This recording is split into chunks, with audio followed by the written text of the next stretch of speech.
All right. So, wow. So finally my husband can come home and I'm not breaking out into hives or feeling so lightheaded.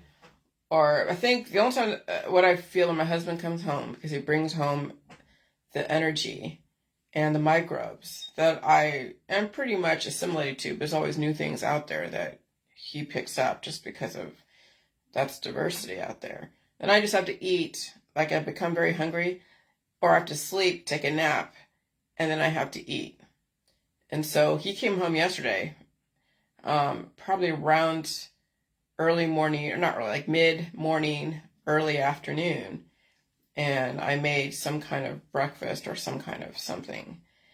And yeah, like a brunch. I made some kind of brunch. And then we hung out for a minute, and then he went out in the garage to go and clean up the boat or do something. I'm like, I have to take a nap. Like, I would have to take a nap. And so I took a nap for an hour or two. And I said, okay, after my nap, I'm going to go and make dinner. And so I did. And then I was really hungry. I think around 4 o'clock, I made dinner last night. And it was a ton of spaghetti with little meat slices because I was left over from the other night. And so I ate so much of that, and it was great. And he was like, I don't know how you can sleep so much. I'm like, because I'm telling you, this environment, women like myself, I have to sleep because I'm constantly, especially with you coming back and forth from the road to the house, I have to assimilate to new energy. And sometimes when he's not home and the weather changes so much, it causes then extreme hunger. Because I've been living off spaghetti like I was when I was PMSing, but I don't have the same kind of pains I did. Or even within the last couple of years. But I have to keep feeding the energy that is causing everything to cycle so fast. And sleep is paramount. Men don't get enough sleep. They're like forced through culture. Men are forced through culture to not sleep enough. Maybe they have a lot of energy they have to burn. I think that's what it is men are just like one big ball of fire. Like literally, men are like the sun. And they burn hot. Men burn hot. Like testosterone men, yes. And so they feel, and then they have to release their demons and in so many different ways. And so if you're a woman, you know this. So you don't get destroyed by the sun. Literally by your son, by your husband, like the sun outside. Like Jesus Christ. He was the son of whatever. God. Who's God? Woman. But a woman who's been programmed. Dog. Woman. See, I now am seeing where all of this is coming. Okay, I gotta write this down. Because that's literally what's going on, is that we have men who are like Jesus, and they burn hot.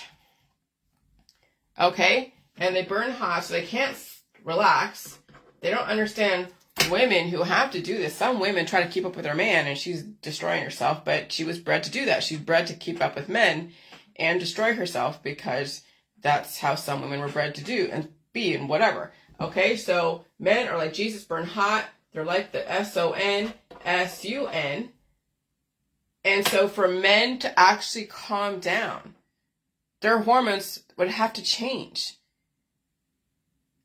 And that's the reason why men have a harder time with this information, because they have been thrust into a role of our society, especially manly men, to keep burning the candle on both ends until either they're forced to slow down and are they willing to change in a way that means something.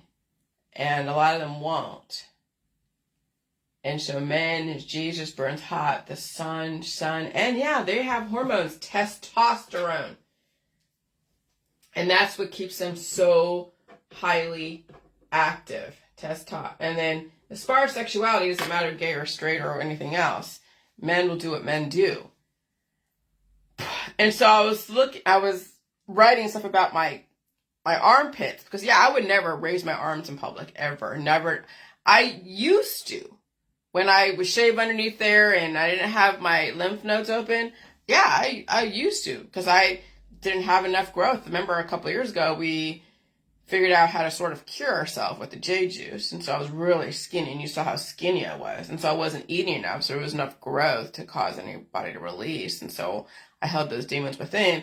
But then when the climate changed, holy crap, that's when the growth that was already in the body was replicating. And that's when I was going through the respiratory condition stuff, and I was coughing out the demons, so to speak, and feeling spirits in the room too, and having weird ass dreams. And then also progressively, then the hives started coming up, and those are the demons of sorts, is the hives. And then the armpits started opening up. And when your armpits are opening up and they're so sore, and then your arms are hurting, because that's your upper lymph nodes, that's your immune system. And what people do is they close up their immune system up here.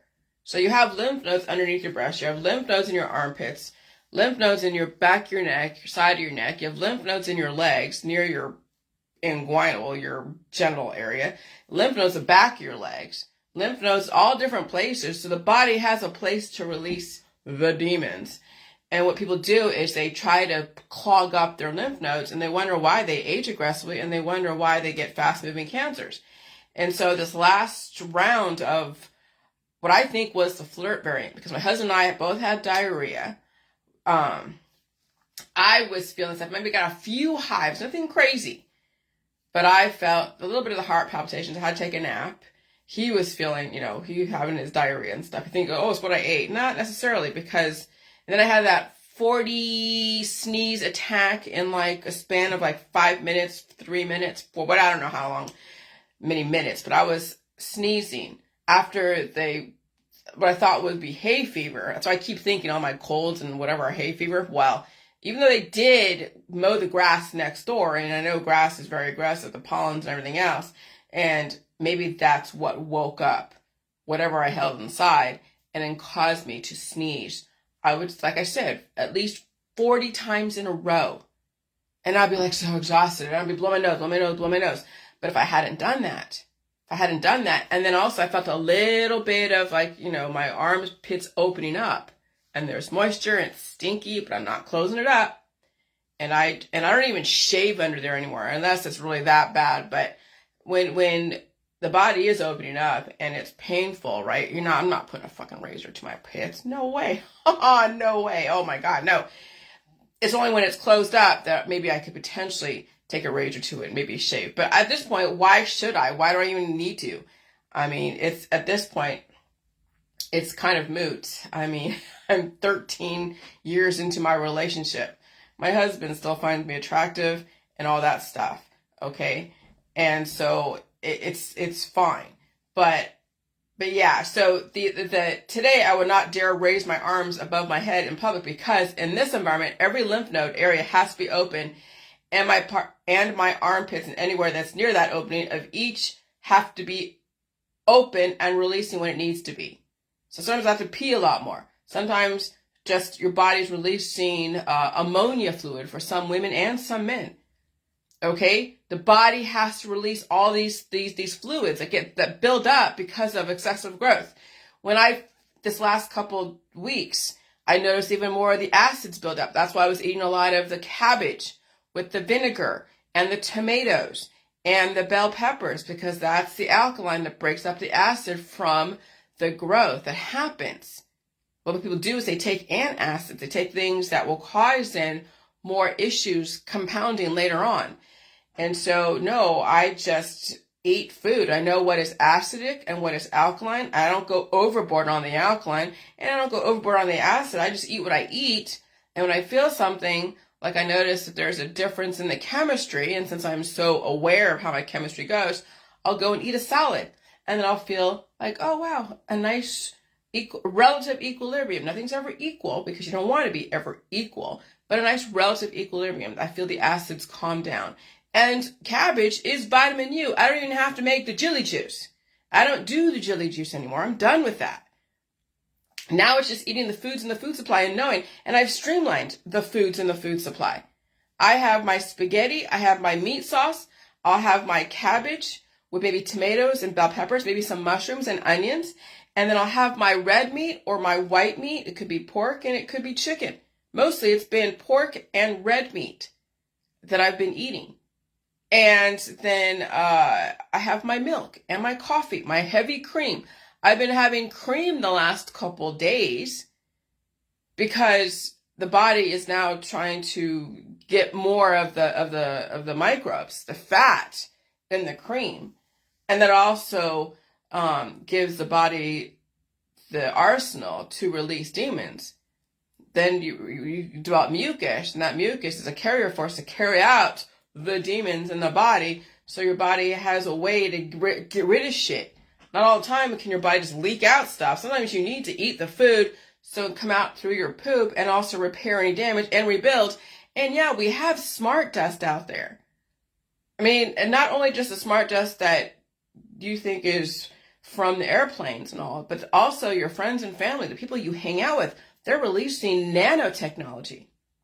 It may not be less than like a grain of sand, because when you think about that nanotechnology that people hear about, the smart dust, it's as large as a grain of sand, like a 2 millimeters or something. It's not like I'm inhaling, rice particles, because you would feel that.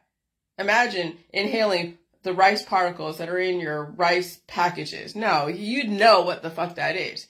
But there are specific particles that are so small that maybe it could be in your food. You never know. That could be in the air. It could be something that's so small and that it would cause then your body to hold on to things that glow that you don't know is glowing because you're not looking at yourself through specific devices that, the system. If I could think of that, people are inhaling things that are causing like a luciferase, right? Light. And then they're looking for like heat, like infrared, heat-seeking type of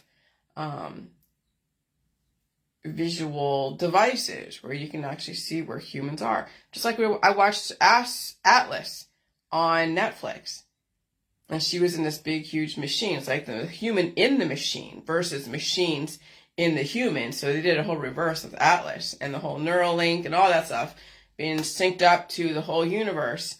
But she was seeing where the humans that were giving off heat, or some type of cyborg giving off heat, she can detect them through the lens that she was looking through.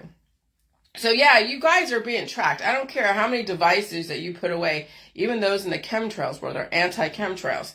You are being tracked. Everything that you do, say, upload, load, resist, it doesn't matter what you resist.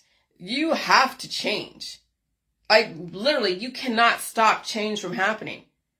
People try to resist. They'll take their herbs and extracts and detoxes and operations, but you're still changing. But is it going to work for you? Or is it going to work against you? See, I figured out how to use the smart dust and people in my community for me, so as long as they're relatively safe, they're not going to hurt me right off the bat. But I'll use their microbes to keep building up my body, and then I'll sneeze 40 times in a row so I can release the demons. I mean, that's using your immune system the way it was meant to, not trying to suppress the immune system with trying to stop the sneezes, stop trying to stop the coughing. People do. They try to suppress the cough. They suppress the sneezes. They suppress diarrhea. They suppress even sweat. And they basically clog up their body. And they don't know how to condition their lower immune system to release demons because they think it's all yucky. And it's yucky. That's the sulfur, that's the 9 circles of hell people are dealing with right now. We're in the 9 circles of hell because people are so clogged up. The globe is warming up because we're in climate change, and you can blame it on whatever you want, but you can't stop it. And so then your body is replicating so much diverse microbes that some are working for you, yes, but some are also working against you. And people are so stopped up and they get bigger and bigger, or they get skinnier and skinnier because they're starving themselves, or they are aging aggressively. And then things start turning into jelly. Their body literally is converting into jelly. And they have a conscious thought. Just like those machines in Atlas. I mean, they were programmed by the human programmers, and they looked like the AI, they looked relatively real. But it was not like they're having a soul, because when you think about what's really life, the laws of biology comes from abiogenesis, but it comes from evolution. And life, and then what is life is also, it comes from an evolutionary standpoint. It obeys the laws of thermodynamics, and it is made up of a membrane encased cell. That's what life is. So the robots, the AI, are not literally life. They are programmed machines to work for us, or some people say work against us. But what life is, we are life. Now, could we merge in with machines? Well, we are, by using the freaking phones and computers. It's not like I'm going to put any implants in me, but if I'm breathing in smart dust, whatever that is, that's used to detect things that, you know, when you know that there's these smart dust particles, and then we're using our phones, that could be scanning our retinas as we do biometrics, right? When they say, hey, facial recognition, or when you just log onto your phone. The phone is learning your behavior. That's what they're trying to say in that movie. The phones, the machines, are adapting to our behaviors, which is why when you're Googling stuff, or when you're hearing stuff, and you're saying stuff, then you see ads for stuff, or you're seeing how the search engine is adapting to your parts of speech. I mean, that was a real information. I forced my husband to watch it last night. I wanted him to watch that so he understood that the machines aren't a bad thing. I mean, I would rather have artificial intelligence draw me a picture, a vision, without me having to go and find somebody, okay, and pay them thousands and thousands of dollars to draw me a picture that may or may not even be like the vision, because they have to filter it through their own perceptions of what I'm talking about. Even though I might say specifically, well, I want a tree here, I want a tree there, and I want this here. Yeah, well, they'll be like, well, here, I'll do something through my vision, and then you tell me if it's what. I'm not doing that, because you know how expensive people are. They're going to charge you an arm and a leg. So the AI is going to make things easier for people, yes, and also take away jobs, but that's okay, because maybe it's time to evolve. Okay, so maybe you're an artist and you draw stuff, and now you're like, well, you can go work for some of these companies, the AI companies, or work for, and figure out how to utilize your stuff. But even then, at some point, AI is going to be so intelligent that you just put stuff in and it just spits out what you need, just like even the 3D printing.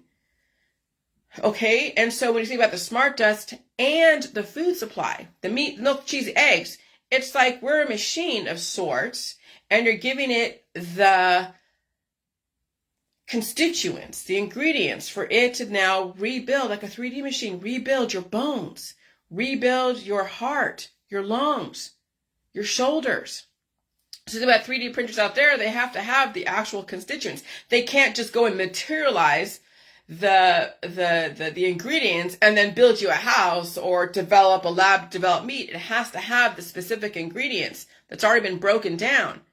Just like when was it Back to the Future, and when Doc Brown was put garbage into the fuel tank of his futuristic car.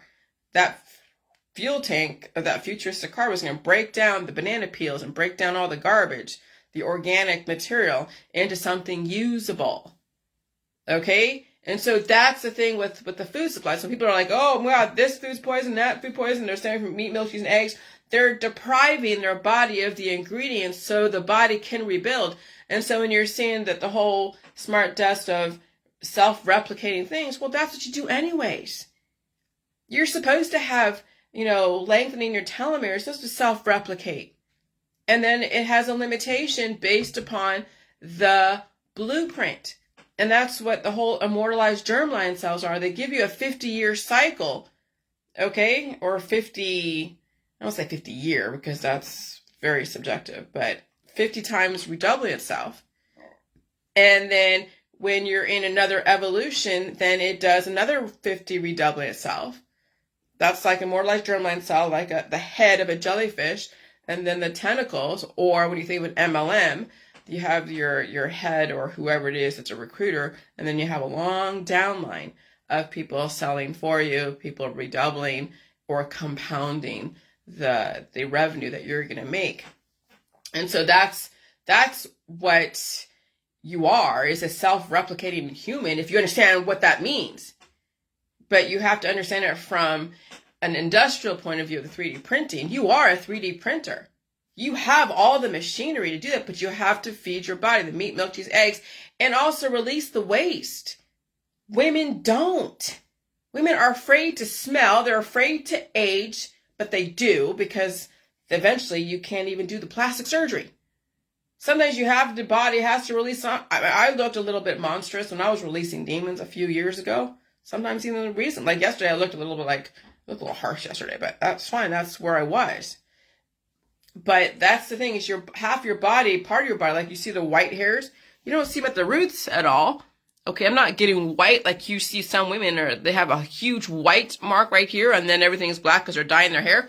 No, you just see that half my immune system is aging out and releasing the other part of it. Most of it, I have mostly black hair, which means most of my immune system is still being able to lengthen the telomeres. And there is that balance of the old world and the new world.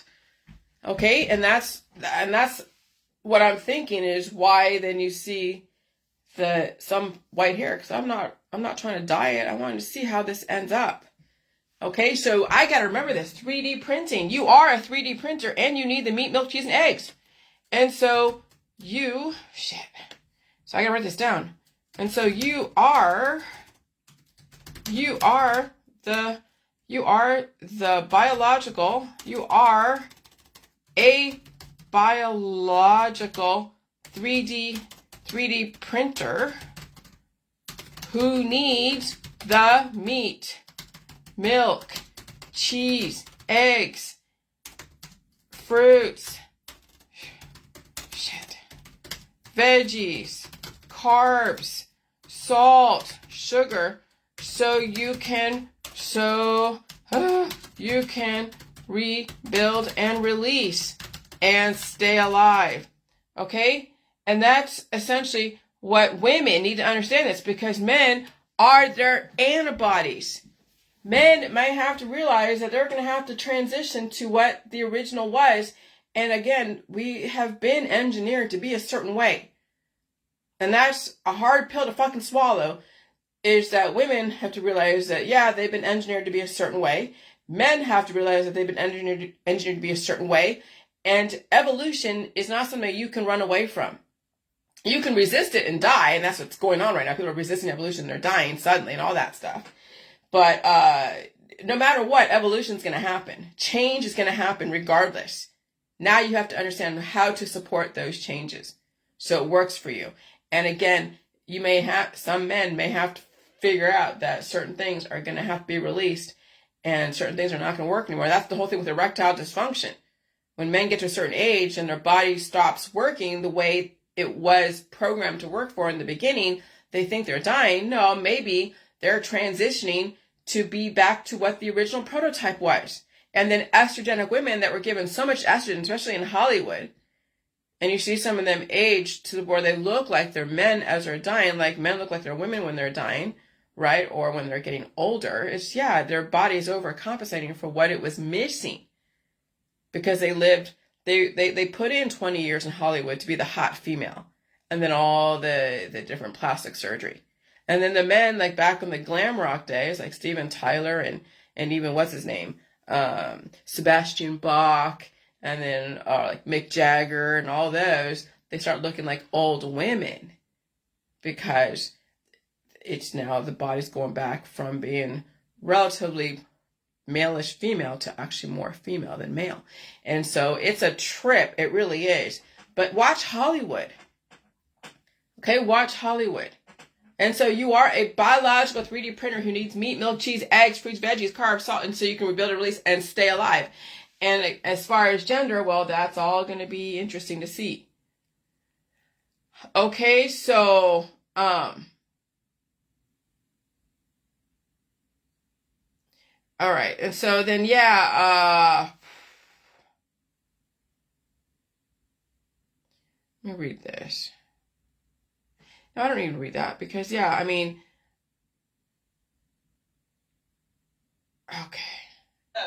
okay, and so, yeah, so even the nesting dolls tell you the nesting dolls tell you, when my mother had the Russian nesting dolls in her office, and I remember looking, I would play with them, right? And she was like, oh yeah, this is, I mean, she didn't tell me what they meant because I wouldn't know what the hell she would mean anyways at that time.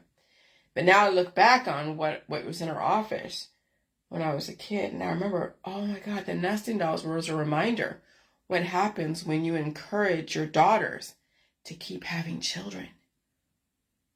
I mean, yeah, the boys are eventually going to go to the wayside because the boys are not going to transition to a woman. It might be painful, but maybe they could, I don't know. But what happens is then you see that the last doll is so small. The last doll is so small, it turns into nothing. That's the Ouroboros. That's a snake eating its tail. That's the Hermetics. Okay? And then also the whole black and white checkerboard. Not only just light and dark, but also the babies, the cute little babies. Oh yeah, they're so cute. They turn into little fucking demons, little goblins. Especially when they get down to that point where they're down to that nesting doll point. When they get down to that little, where you're going like, wow, I don't even see anything there. Yeah. The kids become so deficient, they become predatory, trying to find the missing pieces. They become little hellions on the hunt.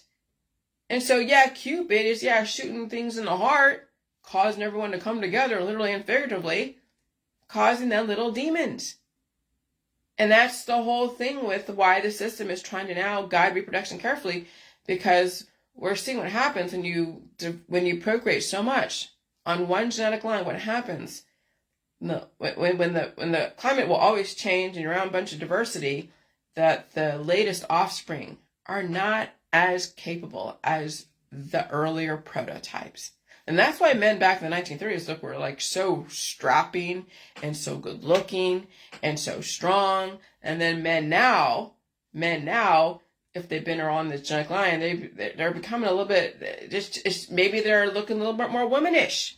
Maybe they're not as strapping and so testosterone-y, right? Because the hormones are being depleted, and then what you're doing, reproducing like, half male, half female, but not really. And then there's always operations, people try to stay, a certain gender, but how much can you really resist Mother Nature? And so the system says, okay, we've exhausted this petri dish.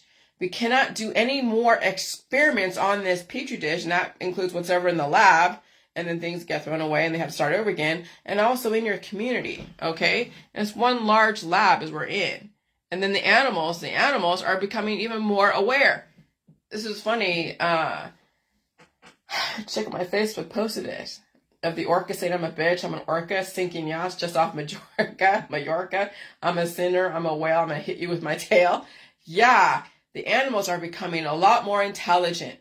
And some are probably not liking their captivity, and others don't even know any better because maybe they don't have enough intelligence within their genetic line to know any better. But there are intelligent animals that don't want to be held captive. And you see it in the zoos, you see it in different, and so now it's time to be very cognizant of all creatures that are relatively intelligent. Intelligence is a suffering, especially when you're surrounded by lack of intelligence. When you can't speak what you need to speak to those who control your every move, that's a suffering for animals, for children, for people. When you can't articulate what you know to be true, what you know deep down inside is not right, and you can't say anything, can you imagine what animals who don't have the capacity to speak English say to their owners? They can't say a damn thing. They're stuck. And then watching last night with my husband, we were watching ghost stuff. We used to watch the ghost stuff a long time ago on our phones to pass the time. And I'm watching these ghost shows of just like ghosts caught on camera, and this narrator was compiling a bunch of different clips from like TikTok and whatever. And these animals were in these cages, and they had the camera on them, and then this ghost took off the collar off this animal. The animal's picked up, and then the collar was taken off, as if the ghost was trying to free the animal from that collar. I think that was fucking crazy. But it was still in the cage. I mean, why not just open the cage with the animal free? But to take the collar off the animal, and you could see the animal just lift up, and there was nothing there. It was just ghost. And I'm thinking, last night I was thinking, why are some people like haunted by ghosts? And I'm thinking, like, my husband's fucking strong. Okay? He's very strong. And I'm very strong. And I'm here most of the time alone during the week, especially during frequency days where the portals between the living and the dead are a little bit thinner. But I will fight to the death with any freaking ghost. I will scare a ghost away. I'm like a ghost flusher when you think about it. Because I won't have anything mess with me and take me over or whatever. I can feel the presence. But I will walk into the kitchen and see what's going on. I will walk anywhere. I will not put cameras around, okay? But I will take on any kind of entity within my world here. And I will fucking win. Because I have the drive to stay alive and not have any entity out there take me over, as well as any entity in the fucking other side take me over. And so I'm thinking these kids, like I was watching another video last night with him, and this kid could see like a person that was crying and was hanging himself in the room. And the kid was drawing this stuff. And I'm like, oh my God. But yeah, kids haven't fully matured, so they can see the dead and the living. They have the dreams. Some of them are a little bit more clairvoyant than others, can see like The Sixth Sense. Remember that movie with Bruce Willis? And what was that? Joe Hale Osment or something? I think that's his name. But anyways, yeah, they can see the other side. And some women who are sick, who have issues within. And I was watching this one lady in that one with some of these clips on YouTube. And she and her son are dealing with entities that are messing with them. And she has circles under her eyes, like she's fighting some kind of anemic condition. And so, yeah, when you are fighting a disease within and you have weaknesses that make you susceptible to be possessed by even the living out there, the dead can also come in and try to take over. And so then I'm realizing, yeah, it's like I said before, the sick and the children and the elderly can see the spirits because that veil between the dead and the living are so thin between the elderly and the children and the very sick.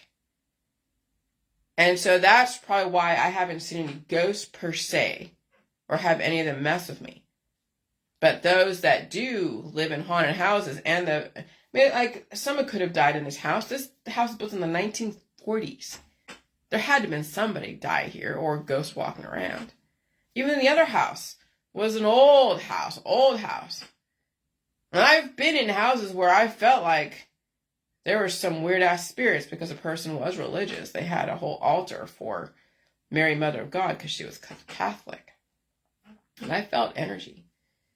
But I've never had anything touch me. Now I've had dreams where I'm like, that's some realistic shit. But yeah, I've had some crazy dreams where I felt like something was trying to kill me in my sleep, but I won. Like, that's the thing, is you're also fighting battles in here.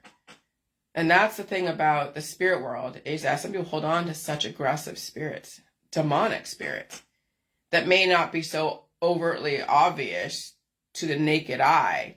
But when people go to sleep, that's why people get on drugs too, because they have such crazy dreams. Like someone said that was trying to, I don't say they were trying to attack me, but they were trying to challenge me on somebody else's page.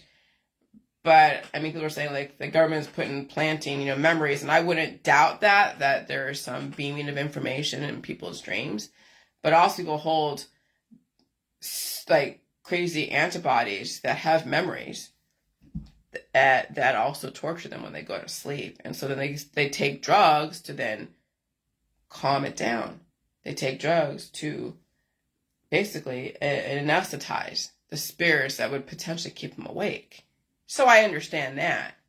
But you got to release those demons, because that will only last so long before then the beasts wake within, and then, geez, that's when people die suddenly. So, yeah, the world that we're living in right now is so amazing. Holy shit, it's amazing. And so, yeah, I lately I have not felt, the last couple of days I have not felt aggressive arm pain. I haven't seen any major hives. You didn't see hives, like I would have around my lymph nodes, huge welts here and on my leg and in different places on my chest. I haven't seen that, or on my back. I haven't seen them lately.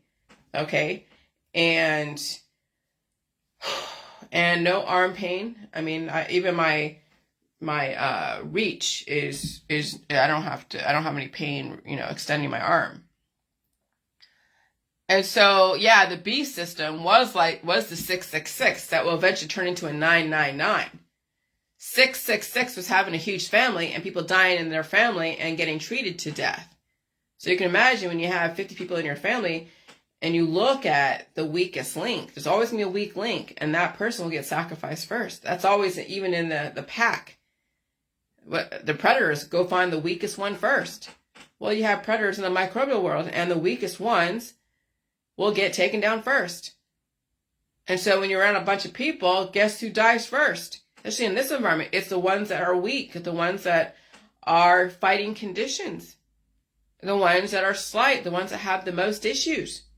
When I'm watching people die within the last 7 years, it was always the ones that were extremely, extremely slight, very skinny, had other issues going on, major addictions, and also fighting conditions. And of course, are getting treated to death, okay? And so 999 might be less people in a family and not as much death and destruction and being treated to death. So, yeah. It's like those nesting dolls, right? You keep advocating so much aggressive, diverse company, because even diverse company causes then a procreation of sorts. You're developing antibodies. That's procreation. And then also sexual expression. And of course, having babies, the nesting dolls tell you eventually you're going to destroy your genetic line. It's going to be converted out of existence. That's entropy. Constant dying and reproducing in families on bodies in deficit.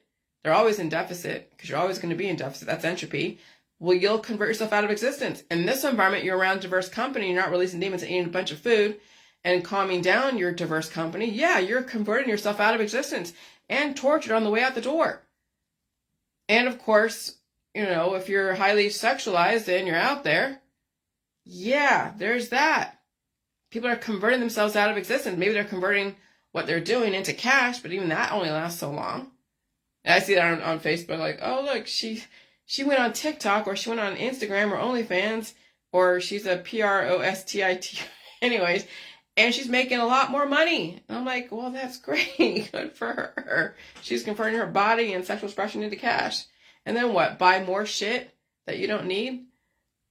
Give more tax. So you're converting your body into cash to give to the people who are selling her stuff and to give to the government, because government's going to tax everything that you buy.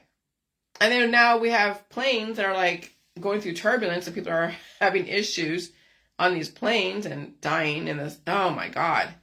Yeah, I'm not going to convert my body into cash. I'm going to convert my body into adaptation.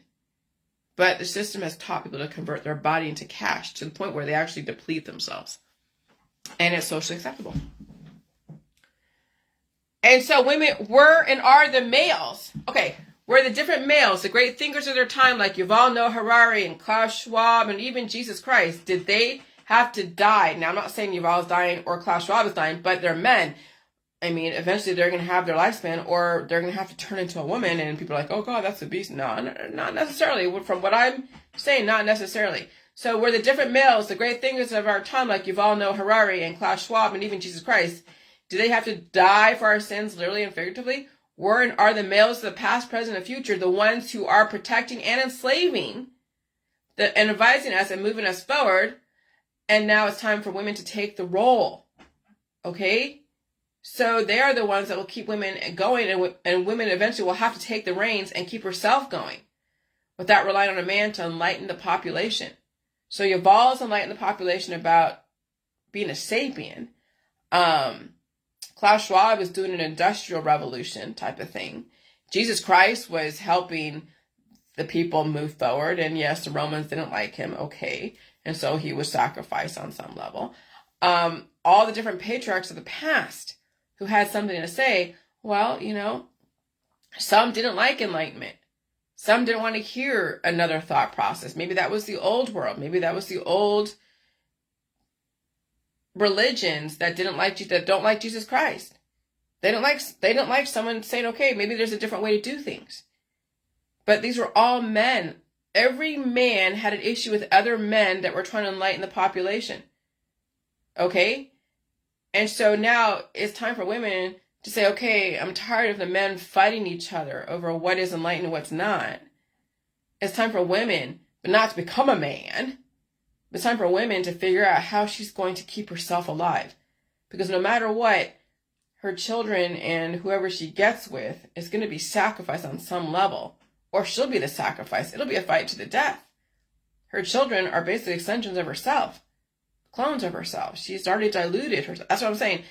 You don't want to fall into the Ouroboros. And that's another proof that we need the women and the girls to be given the opportunity to rebuild themselves like a 3D printer. And that includes having to deal with meat, milk, cheese, and eggs, but you can't make people suffer. That's also against the law in the system. And so you can't make a kid suffer. They're going to have to make themselves suffer if they even survive 18. If they are not on this track of having to perform because they're getting so much love and acceptance and adoration and all that. And so if you can make it to your 18 and you still have a robust body and you're still riding the wave of whatever accomplishments you've accomplished when you were 17, you might be able to quit when you're ahead and find a way to stay home and stay safe if you can. I mean, when you're 18 or 19, you're just starting out. I'm 50. I have, 12 more years till I'm 62? 12 more years? And we have a lot to get through. When you think about it, I'm 50, right? Yeah, I mean, when it's 2030, and right now we're like at 2024, at 6 years, we'll be 56 in 2030. Type of thing. Yeah, 6 years. That's not a long time. Years go by quickly. Years go by quickly. Weeks go by fucking quickly. And we're heading into hurricane season. And they're already mapping out how many hurricanes are going to be going through. We're going to be in such an amazing, aggressive, yes, active, entertaining. I mean, I don't say it's entertaining, but when I'm listening to some of the news articles or some of the news programs on YouTube, and you hear them talk about, well, we've had tornadoes pretty much every single day in the Midwest. Every single day. Oklahoma, Arkansas, Iowa, Nebraska, Chicago, Illinois, same thing. You know, parts of Ohio is going to get hit. Mostly the southern, though we do get scares up here in the Northeast. But, I mean, what I'm saying is try to survive between now and 2030. Find a way to see if you can take the energy the system is giving you and the smart dust. And if you can, get access to the meat, the milk, the cheese, the eggs, the fruits, the vegetables. Cut down on your lifestyle and belief system if possible. And start rebuilding, because you're not going to get another chance. You know, once these aggressive tornadoes come through and once these aggressive frequencies come through and you're already in deficit, you have at least given your body some kind of platform to work from and some kind of understanding of indicators, so you know when you feel a certain way that not to remedy it, but to go drink some milk, eat some cream, poop out some demons, allow your armpits to flow freely or something, okay? But start training your body and yourself to know how to respond to the environment so you can survive. Or else, yeah, go out with a bang, have fun, whatever. But I have made a point the last few weeks to finally say, I really don't want to party. I don't want to really be hanging out with people. I really don't. I know my husband is still in that social side of it because he's a man and he's a really strong fucking man and he's around other strong men. And that's something that's a cross that I got to bear to deal with and figure out, but I will deal with it. But this is the time now to make and take a stand for yourself, because I can't afford to be around. I mean, I could be around people for a very short amount of time, but to be in parties for hours and hours and hours, in hot atmospheres, in hot company, no, I can't. Why would, and so you're going to figure out how you're going to take a stand for yourself, because the environment's not going to get any calmer. It's going to get actually more accelerated. And the more you try to keep up with everyone around you, the more they're going to keep taking from you until you're done. until I will not see you on Facebook anymore because someone said you died suddenly. That's my biggest fear around the whole J world people that I'm in contact with, is that one day someone's going to post on their Facebook, well, this is not this person anymore. This is this person. They died suddenly. They collapsed. We found them, whatever. Rest in peace, thoughts and prayers. And I'll be like, oh my God. That's my biggest fear with the people in the J world, is that one day I will not see them anymore. And I've said goodbye to a lot of people in the conspiracy world over the last 12 years. People that had cancer, people are fighting conditions, and they were heavily in the conspiracy world. And, you know, and then when this atmosphere is even that much more aggressive, you're going to see a lot more of that shit. The more people you're around, the more you're going to see that. The less people you're around, you might be a little bit protected from that, but you still have the internet. I don't know what all my friends are doing on my Facebook. I don't even know half the shit. I don't get half the freaking stuff coming through my timeline. If I were to go look at every single person's timeline, will I see, oh, this is not this person, this is this. People, yeah, again, people have already died in the worlds that I was circulating in the last 7 years. They were using my protocol for a minute, and then they got cured, but you can't be cured. And then they feel stuff again and try to cure themselves. You can't do that. Then they stop eating. Then even the J juice doesn't work anymore the way they thought in the older world, because this environment forced everything to wake up. And if you're not releasing the cancer demons out of your body, then you're freezing them inside, or you're metastasizing them, or you're starving yourself and them, and then you're essentially starving yourself because those things eat you up from the inside, and then people don't survive. Because there was the other side of the equation, which was you need all the food supply, you need to release the demons and condition your body to release, and you needed to stay home and stay safe. How many people out there who have been fighting cancer, maybe in remission, but they're out there with people causing, but they're like, well, why should they? Well, that's the thing. And so you have a choice. You can have your old life and die for it and die from it, or find a way to interact with people differently to save yourself. Okay? I've been able to interact and still keep tabs on people. I don't have to be in the same room as people to have an interaction. But those in the old world don't like anyone really on the internet. They say, oh, I'm not on the internet very often. I got to be around people in the presence of. Well, yeah, that's called alcohol and drugs and music and sexuality. Well, what happens if one day people actually evolve and they use their brain to interact with people on the internet? But if you're not using your brain to interact, then you're resisting something, you're protesting something, or you're organizing events and saying, oh, here, look what I'm doing. Oh, look at my kids. Oh, okay. But what would happen if you didn't have to interact with people the old way? You can still have a connection with people without having to be in the presence of, or make people envious of your lifestyle and belief system and all that shit. What if you had something else to offer? But the old world has fallen away. The family has fallen away. The music, where you have to go to concerts, fallen away. People are going to die from all that too. The drugs are going to fall away. People will also destroy themselves with that. The alcohol, all of that is being eradicated. It's going to be gone. And we're going to watch that diminish within between the now and 2030 plus. And so I would like myself and other people to be a representation of someone who's clean and sober, who is building their mind, isn't resisting, and can find a way to survive and stay alive. And I don't imagine any men out there who are around other men and other cultures that are very stringent in specific roles and gender roles are going to say, well, I feel womanly now. I don't imagine. And that is the thing, I thought that the men who were circumcised would grow there, potentially. Maybe they would, and then that would fall off down the road, the whole penis one day. I don't know. See, I wish I knew what would happen if men actually were able to release the demons and feel the pain and suffering and stay home and stay safe and watch their body transition. I would love to know what would happen to the penis over time. Not that you'd be getting any operations or taking any hormones. You're just allowing now the immune system to revert back to the XX versus having that mutation of the Y. Okay. But that's the thing. So I'm trying to expose the system for what it was. People have an issue with that because of, which is crazy. You're engineered. You're bioengineered. And when you think about it, the Son of God is women. Women are the God.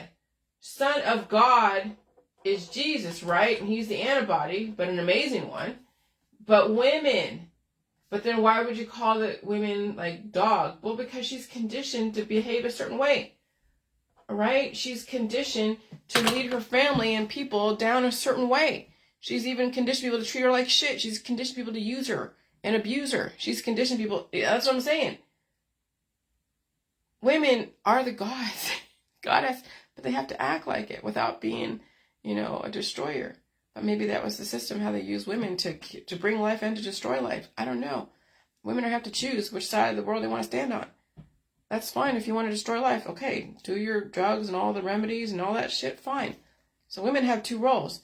They are the life giver and the destroyer. And then Jesus died for our sins because he died because people are doing the drugs and the alcohol and all this stuff and pleasure in paradise. And then you have stress, and then you have a son. That son's representation of demons, right? And there you go. The whole system is actually true. So who is God? It's the woman. It's the woman. Oh my God. All right. I'm just trying to figure out, do I need to say anything else? Just watch the videos I put on there if you can.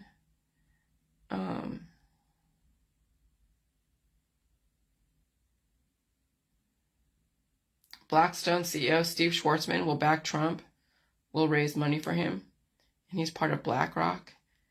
So when you think about that, that's all contrived. And so nanoparticles, yeah. Someone asked me, what can I do to limit effects of gene mutation? I'm going to say there's nothing you can do, because no matter what, you're going to have to change. As soon as you get around people, there's gene mutation going on.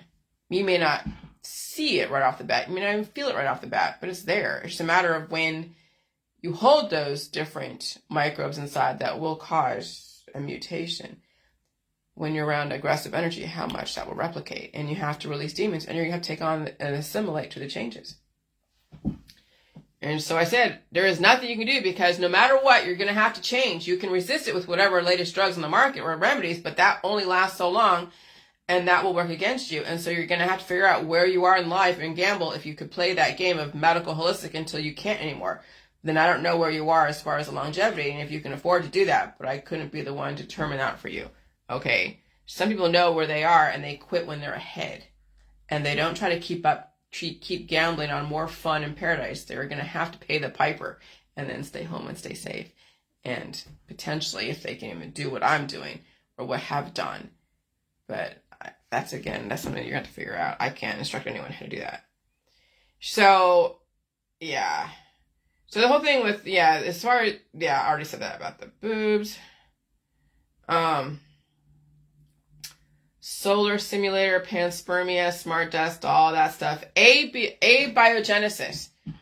Okay, there's no such thing as spontaneous evolution or spontaneous generation. There is nothing spontaneous. Spontaneous is like its own paradox. Because even the word spontaneous is not spontaneous. Something catalyzed for that word to even exist. So that's its own paradox. And so there's always something that will build on something else. That's basically the laws of biology. It always comes from the evolutionary standpoint. It builds. And what is the energy? Well, sometimes the energy is the ULF, the ultra low frequency. Sometimes it's someone just adding water to a situation and brings things to life. Sometimes it's someone infusing another thought process that makes people react and brings things to life. Just simply what you speak and what you say brings something to life and potentially also cause death if the person who's receiving information doesn't understand how to convert that information to save their own life. Doesn't mean the person who said something caused someone's death. It's just the person who receives it couldn't convert it to work for their benefit. And so you should know how to convert things that you're around into your own survival and know the boundaries. Because some people will want to destroy you through their antagonization, and you're going to block the energy and walk away from the bullshit. And that's also a way to convert something that was really negative against you to your positive by walking away. Not fighting unless you're backed into a corner. You never ever attack anyone unless you are defending yourself and backed in a corner and you have nowhere to go. You never ever attack anyone. And so there's always a catalyst. And so you may not know what it is, but there's always a catalyst. Ultra low frequency is a catalyst to a lot of immune system activation. And that could be coupled with the smart dust, causing then, yes, a type of 3D printing as long as you eat the food, the meat, the milk, the cheese, the eggs, everything. You don't leave anything off your plate. But people do for religious reasons. Well, you could be you could be starving yourself. You could be actually starving yourself of nutrition that you need. Because I find in some religious groups, they're all against pork because it's unclean. But then they're okay with slavery. Well, why would that even make a difference? Enslaving animals and children and people is very unclean. Because you got to deal with all of that life that's working against you. It's getting into your body.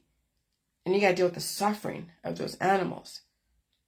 And so a lot of the old religions haven't evolved. And they're okay with enslaving themselves, their daughters, their sons, and even animals.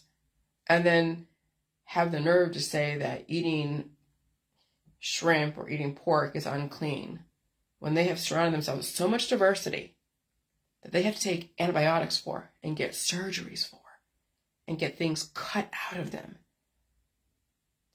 Well, that's the pot calling the kettle black, wouldn't you think? You surround yourself with so much diversity, causing the uncleanliness of your own purification.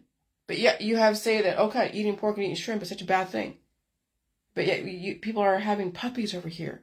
They're getting operations. They're getting things cut out of them.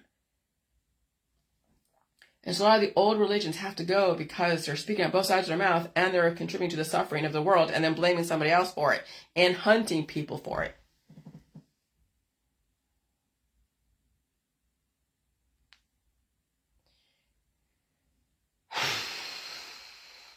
So I'm just going to leave things for what it is.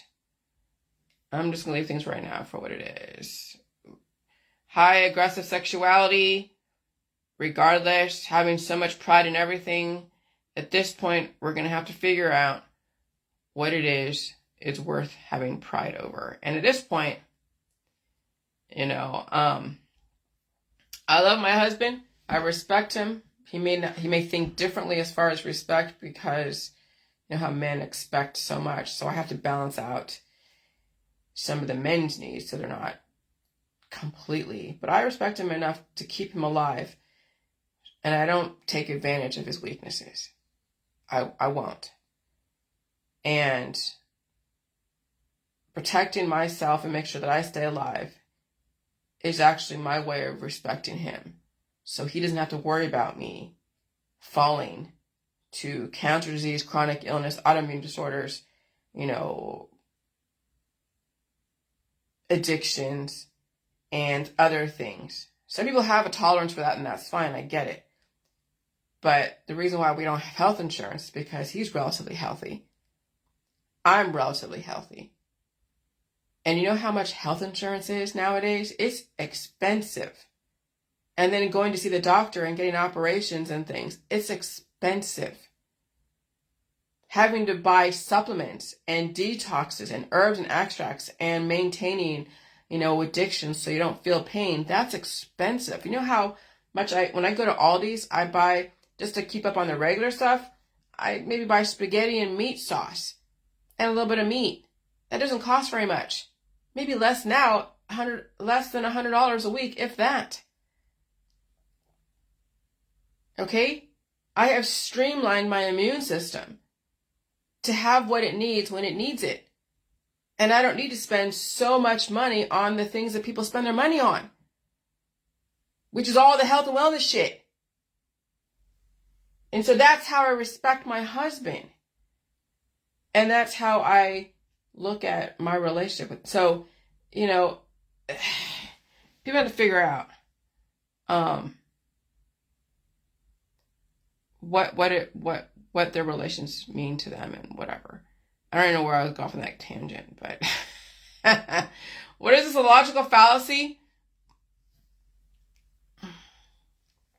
When we have switched to electrical smart meters or smart cities after global warming, climate change, and inclement weather. Now, somebody was saying that to have an electric car, you'll have more radiation causing more, infertility, which, okay, potentially.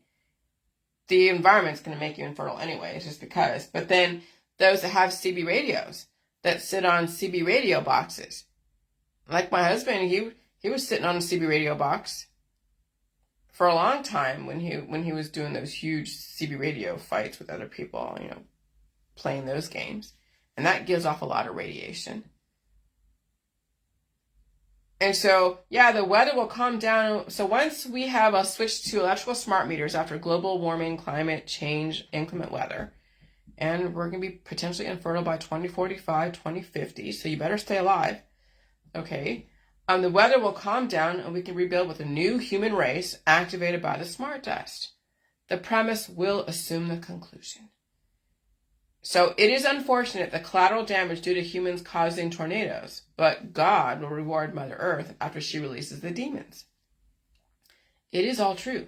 Humans are causing global warming, regardless of how you characterize it. Humans are causing global warming.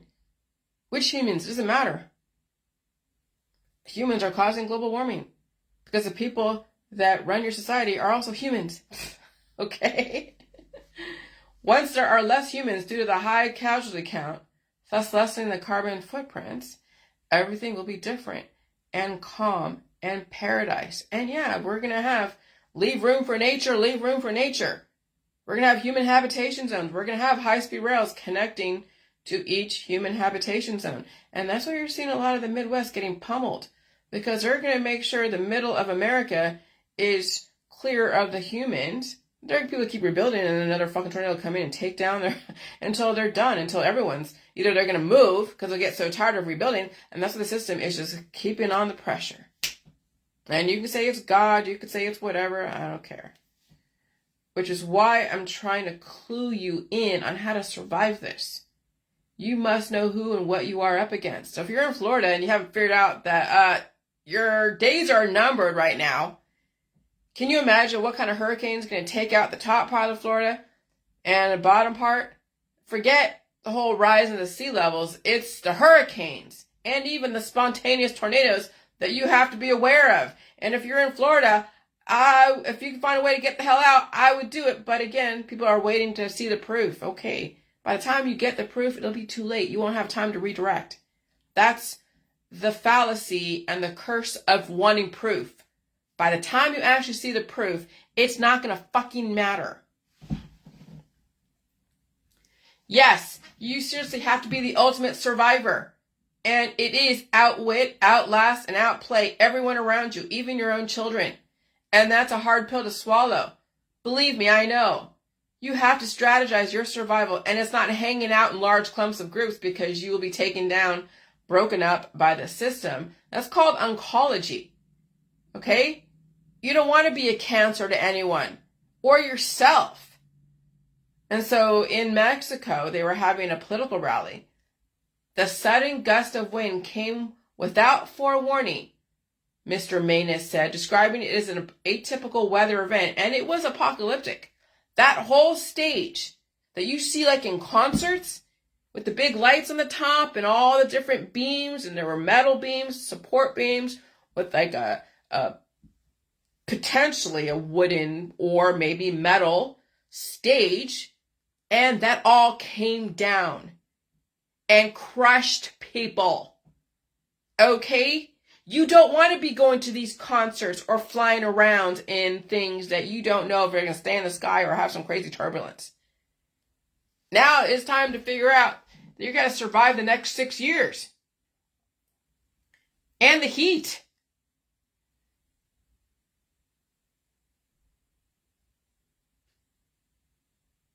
And so, yeah, I'm going to not say anything more about whatever. You guys can read that. But, yeah, but you are a biological 3D printer. And what's happening is that people don't realize that.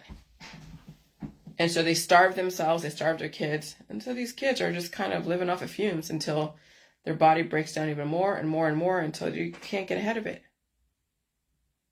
And that's a sad thing. It's a very sad thing. So yeah, that's it. That's all I'm going to say. Have a good day. Bye.